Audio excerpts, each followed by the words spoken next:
लगभग हर तरह की मीठी चीजों में चीनी का इस्तेमाल किया ही जाता है, लेकिन क्या कभी आपने सोचा है कि फैक्ट्री में इस शुगर अर्थात चीनी को किस तरीके से बनाया जाता है? तो दोस्तों चलिए आज की इस वीडियो में हम आपको शुगर की फैक्ट्री मेकिंग प्रोसेस के बारे में बताते हैं।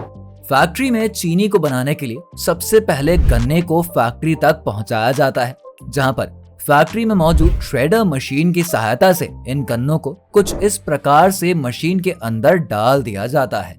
इसके बाद श्रेडर मशीन इन गन्नों को बहुत ही स्पीड से कुछ इस प्रकार के छोटे छोटे टुकड़ों में काटकर बारीक फाइबर्स में बदल देती है।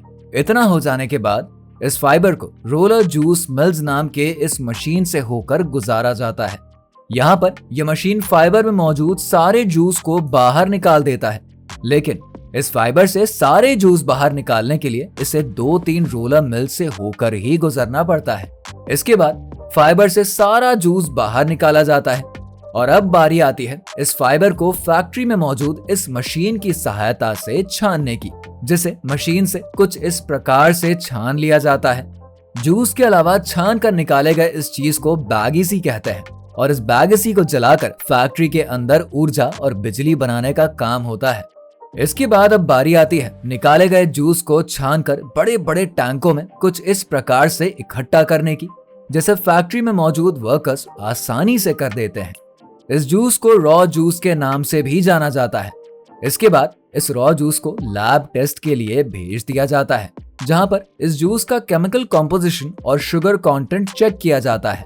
इसके बाद जूस को रिएक्शन टैंक के अंदर भेजा जाता है, जहां पर इस जूस के अंदर आवश्यकता अनुसार चूने और सल्फर गैस को मिलाया जाता है। इसके बाद इस जूस को क्लैरिफायर टैंक में भेजा जाता है, जहां पर इसे कुछ समय के लिए छोड़ दिया जाता है, जिससे कि इसमें मौजूद सारी गंदगी कुछ ही समय के बाद नीचे बैठ जाती है। इसके बाद इस टैंक के साफ जूस को कचरे से अलग कर दिया जाता है और फिर इसे इवेपोरेटर में भेजा जाता है, जहां पर इस जूस को तब तक उबाला जाता है जब तक ये जूस कुछ इस प्रकार से गाढ़ा नहीं हो जाता। गाढ़ा हो जाने के बाद इसे प्रोसेसिंग टैंक में भेजा जाता है। इस टैंक में पहले इसे गर्म किया जाता है। इसके बाद इसके अंदर पहले से बनी हुई कुछ चीनी को डाल दिया जाता है और फिर उसे ठंडा होने के लिए छोड़ दिया जाता है। फिर जब ये ठंडा होना शुरू होता है तब फिर इसमें मौजूद बाकी के क्रिस्टल भी शुगर क्रिस्टल में बदलना शुरू हो जाते हैं। इस बीच इन शुगर क्रिस्टल्स को चेक भी किया जाता है कि ये शुगर क्रिस्टल अच्छे से जम रहे हैं या फिर नहीं। जब ये शुगर क्रिस्टल पूरी तरीके से ठंडे हो जाते हैं तब इसके अंदर शुगर क्रिस्टल के अलावा मॉलिसेस भी मौजूद होते हैं, जो कि दिखने में गुड़ की तरह होते हैं, लेकिन वास्तव में ये गुड़ नहीं होता है। फिर ये मशीन इस सिरप से मॉलिसेस को बाहर निकालती है। इसके बाद मशीन से निकाले गए शुगर को ड्रायर में भेजा जाता है, जहां पर इसे हल्के गर्म तापमान पर सुखाने का काम किया जाता है। इसके बाद हमें भूरे कलर की शुगर प्राप्त होती है, जिसे रॉ शुगर कहा जाता है। लेकिन रॉ शुगर को और भी अच्छी तरीके से सफेद करने के लिए इसमें पानी घोल दिया जाता है, जिससे कि सारे क्रिस्टल पानी से अच्छी तरीके से घुल जाते हैं। इसके बाद इसे सैंड एंड ग्रेवल फिल्टर से गुजारा जाता है ताकि इसमें मौजूद रेत और कंकड़ को अलग किया जा सके।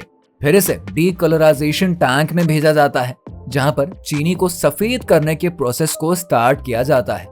इस प्रोसेस में सॉल्यूशन को भरकर थोड़े समय के लिए ऐसे ही छोड़ दिया जाता है, जिससे कि इस टैंक में मौजूद सल्फर डाइऑक्साइड भूरे कलर के रॉ शुगर में मौजूद सारे कलर को एब्जॉर्ब कर लेता है, जिससे कि रॉ शुगर एक क्लियर सफेद लिक्विड के रूप में चेंज हो जाता है। इसके बाद इस लिक्विड को वैक्यूम इवेपोरेटर्स में भेजा जाता है, जो कि इसमें मौजूद पानी को गर्म करके बाहर निकाल देता है, जिससे कि एक गाढ़ा सिरप बनकर तैयार हो जाता है।